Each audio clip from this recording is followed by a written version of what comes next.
শেষ হাদিস, হযরত মুসা কালিমুল্লাহ, আল্লাহ ডাক দিয়ে বলেন, আপনার জামানায় সবচেয়ে নেককার বান্দাটাকে ডাকেন, সবচেয়ে নেককার। তো নবী রাসূলরা তো জানতেন আল্লাহর হুকুম অনুযায়ী যে কে নেককার। সবচেয়ে নেককার উম্মতটাকে নিয়ে আসলেন আল্লাহ, এটা আমার নেককার উম্মত, এটা খুব ভালো, যেমনে বলি তেমনে চলে।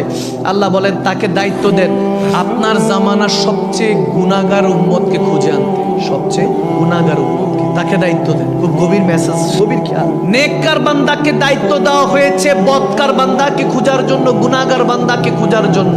মুসা আলাইহিস সালাম বললেন যাও বাবা খুঁজে নিয়ে আসো। তিনি বললেন যে আমি 3 দিন সময় চাই। 3 দিন সময় নিয়ে চলে গেলেন। 3 দিন পর যখন আসলেন, 3 দিন পর যখন আসলেন, নিজের গলার মধ্যে রশি পেঁচা এনে মুসা আলাইহিস সালামকে দড়িটা দিয়ে বলছে, ইয়া মুসা কালিমুল্লাহ, হে আল্লাহর নবী, এই নেন রশি, সবচেয়ে বড় গুনাহগার বান্দাকে এনেছি। সুবহানাল্লাহ। নিজেকে সবচেয়ে বড় গুনাহগার, যিনিকে নবী বলতেছেন নেককার, নিজেকে গলার মধ্যে রশি পেঁচে বলছে আমি সবচেয়ে বড় গুনাহগার। বলে অনেকের গুনাহ সম্পর্কে জানি কম বেশ, কিন্তু সন্দেহা, নিজের গুনার মধ্যে তো আর কোনো সন্দেহ নাই। নিজে তো জানি নিজে কতটুকু ভালো কিংবা খারাপ। দেখলাম যে সমস্ত বান্দা ভালো, আমি গুনাহগার। ইয়া মুসা কালিমুল্লাহ, আল্লাহর কাছে বলেন কি শাস্তি আমার আছে, দিতে বলেন। মুসা কালিমুল্লাহ কান্না, চোখের মধ্যে পানি চলে আসলো। শক্ত নবীর চেহারার মধ্যে চোখে পানি আসলো, টলমল করে উঠলো। আল্লাহ, যাকে নেককার বললাম সে তো সবচেয়ে বড় গুনাহগার। আল্লাহ ডাক দিয়ে বলেন এইটাই আমার কাছে পছন্দ। তার নামাজ তাকেই মাকাম দেয় নাই। আপনাকে এটাই বুঝাতে চেয়েছি, বান্দার হেদায়েতের জন্য নিজেকে গুনাহগার ভাবতে শুরু করুন। মনে রাখবেন একটা আঙ্গুল অন্যকে দিবেন, 4টা আঙ্গুল আপনার নিজের দিকে। কাউকে কখনো ছোট করে দেখবেন, তাইলে দেখবেন যতটুকু ইবাদত করবেন ততটুকু থেকে যাবে। আমার নবী বলতেছেন মুফলিস কারা জানো? মুফলিস, সওয়াব থাকা সত্ত্বেও সে বঞ্চিত, আমল থাকা সত্ত্বেও বঞ্চিত।